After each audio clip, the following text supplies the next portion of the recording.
You're listening to Building a Creative Life. I'm Pam Vale, an artist and writer. This podcast is about the small, often overlooked ways creativity shows up in real life, in what we notice and in what we choose to respond to. Here you'll find conversations and reflections shaped by curiosity, not instruction. No expectations, nothing to master. Just room to pay attention and trust where that leads. A few months ago, I boarded a plane with a dear friend. I don't want to say my oldest friend, but she's probably the friend I've known the longest in my life. We were headed to London on a girls' trip just to see beautiful things. It wasn't totally last minute, but it was a relatively quick decision for such a faraway destination. The trip was prompted by a couple of special exhibits, and they didn't disappoint. But one particular dress ended up changing my life. And it wasn't even something I went for. It altered my interior creative library in a way I didn't expect. We saw it at the Victoria and Albert Museum in a spectacular exhibit about Marie Antoinette and her style and influence today. It was grand and beautiful. We were there opening weekend. I had seen a few promotional images beforehand, but I hadn't seen this specific dress, and that turned out to be a gift. When I walked in and turned the corner, I had the full effect. It took my breath away. I literally stopped in my tracks. I went back and waited for my friend so we could walk in together. We had the first time slots for entry, so it wasn't crowded yet. And that meant freedom of movement and the ability to take photos without bodies everywhere, at least for a little while. I always choose the earliest entry for this exact reason. It's worth losing a little sleep for a more intimate experience. The first thing I noticed was the lighting.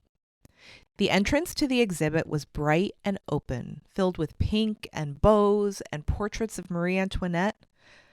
Then there was a passageway that led into a room that was relatively dark, with dark walls and tiny lights scattered like stars in the sky.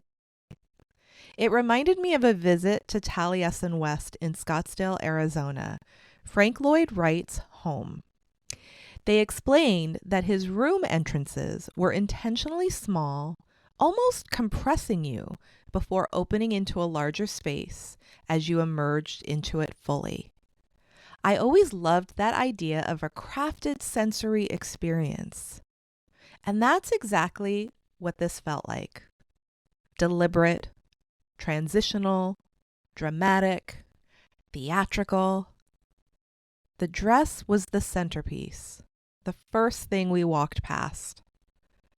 Its threads were wrapped with gleaming silver that had a dull-aged, almost magical sparkle under those stardust lights. There was delicate but profuse embroidery, metallic lace, a dramatic plunging neckline, sculpted ridiculously wide hips, a sweeping train that was folded and draped. It was enclosed in a glass case. I circled it several times, taking photo after photo, zooming in as much as I could to capture the details. It was mesmerizing. When I got home, I studied the pictures. I kept zooming in and looking at the form and the shape and the craftsmanship. And then over the next couple of months, as the exhibit continued and more people visited, that dress started to flood my social media feeds. Every time someone shared it, I stopped. I watched. I read. It felt like seeing an old friend.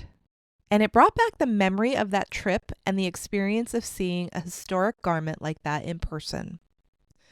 Some posts offered detailed commentary about the type of dress, or the time period, or the construction, or the myths and the theories, the connection to Marie Antoinette and her legacy of style.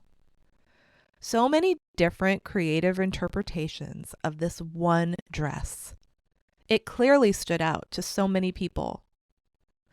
It was said that this dress was the best example of what Marie Antoinette's wedding dress might have been like.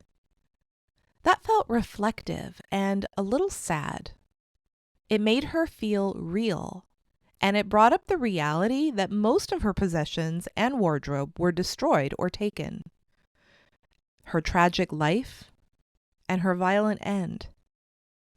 And yet here was this dress, a magnificent example from the same time period in a sold-out exhibit hundreds of years later. Her style, her influence still admired. Sometimes the things we see change us in foundational ways. This dress did that to me, and I know it will stay in my creative interior for a very long time. Thank you for being here. I hope something from today's conversation stays with you in a quiet way. If this episode felt meaningful, you're welcome to follow the podcast or pass it along to someone who might enjoy it. Until next time.